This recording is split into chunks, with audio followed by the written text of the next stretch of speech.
All right, I'm getting ready for the divisional round Series 1 drop.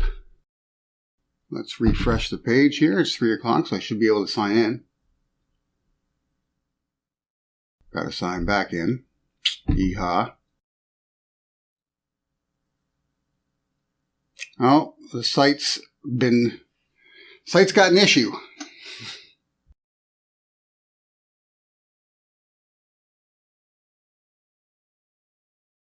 So we got a server crash. That's obviously what's happened here.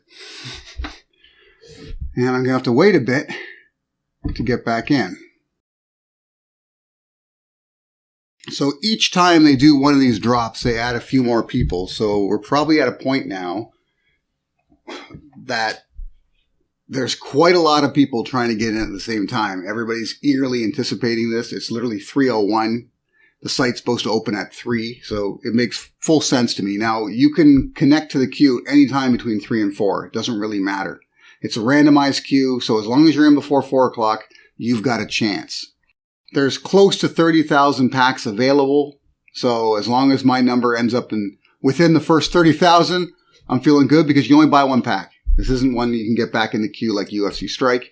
You can only buy one single pack of this particular product. I'll catch back up with you when the site reopens. Okay, so I'm finally back on the site. The server did crash. What they've done is they've pushed it back an hour. So now the queue should theoretically open at 4 p.m. and the actual drop begins at 5. There's just a couple of minutes left before the queue opens, so to fill the time, I want to answer a question I keep getting from a number of people.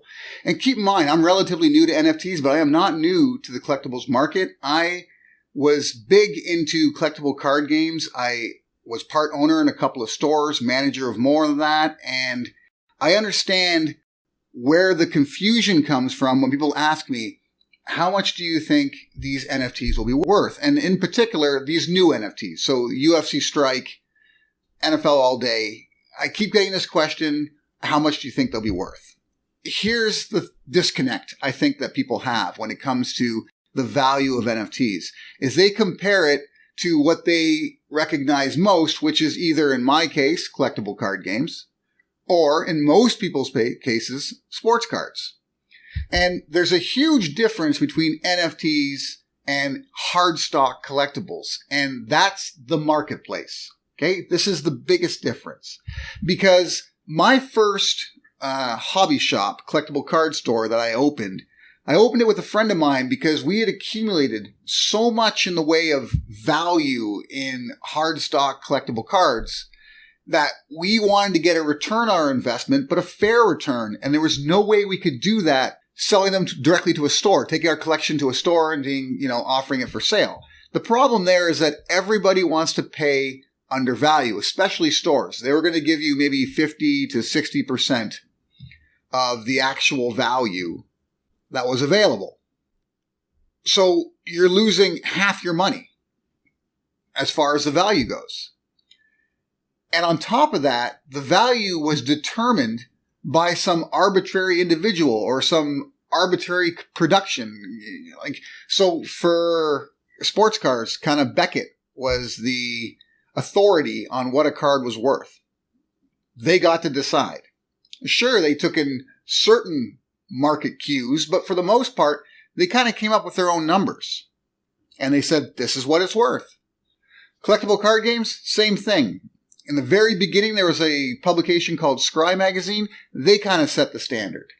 Nowadays, it's the biggest companies online that sell individual cards. They choose how much a card's worth. They get to decide it just arbitrarily. Sure, they've taken some outside factors. With collectible card games, it's the outside factor is how playable is it in that particular game and what kind of effect does it have. In sports cards, it's how famous is the individual and how important is that particular card in reference to their career. Like, is it their rookie card? Because that would make a huge difference. And both of those things apply when it comes to determining value for NFTs. But the big difference is the value isn't set by Dapper Labs. The value is not set by some arbitrary publication. The value is set by the collectors. We get to determine how much something is worth. And what sets that is whoever puts it up first, because they tend to have a domino effect of others that look at what they're selling it for and determine then mine's got to be worth at least that as well. Give or take based on the serial number. That's a factor. But it's whoever posts it first pretty much sets the value. So what I'm saying is when it comes to these beta release NFTs, we as collectors should not shoot ourselves in the foot. It's up to us to post these when the market opens at a, in my opinion, better than fair value. That's the best way to go about it. Because why are we doing this in the first place? Why are we collecting these NFTs if we don't want to make a profit on them? And it happens all too often. People buy packs. In this case, they're $50 packs. When the marketplace opens, they say to themselves, well, I want at least my money back, and I got 3 commons, so I'll put it at 20, 20, 20. Why did you do that? What was the point? People ask me, how much should you get for a UFC Strike common? I said, I would begin at 3 digits. I would start there. And they're like, really? But they're $50 packs. I said, yeah. You're paying a premium to try and get one of those champion moments. But that doesn't mean that the common moments aren't worth a fair amount of money either. This is the very first release of a mixed martial arts NFT from the biggest promotion in the world. It's not like the UFC has a roster of nobodies. The majority of those people in the first release are very well known. Very well known. Some of them superstars.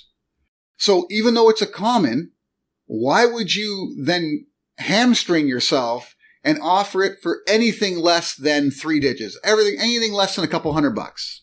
Why would you do that? It's not NBA Top Shots. You're not talking about a common of some guy who comes off the bench that nobody knows. There are no fighters that are released in at least that first series that are unknowns. Some of them maybe not known to the casual fan, but any of the real serious fans will know who they are. And one of the beauties of the UFC is that it's really a worldwide sport, and it's got fans of particular fighters localized to areas that wouldn't give a damn about NFL football or NBA basketball. Wouldn't give a damn. But if you happen to have the top fighter from Australia, you're probably guaranteed that there's a number of Australians that will pay up for that fighter. You got the top fighter from Germany, same thing. Russia, same thing. Brazil, same thing. There's no need for us to set a low market. We get to set the market. As soon as it opens, we get to set it. You can believe me that I'm going to set a high market. At least I'll try. All it takes is one individual or a couple of individuals to go ahead and say, I just want my money back, to set a low market and burn the rest of us. Don't be that guy. Don't. Understand that what we have is very special. There are not that many available. Even the commons that are limited to like 23,000 something. That's 23,000 of a 6 million fan base when it comes to UFC. NFL, even the commons are limited to 10,000. The worst common currently with the first drops is limited to 10,000. And you're talking about the biggest sport in the biggest sports market, which is the United States of America. Why would you take a hit on the value of those cards?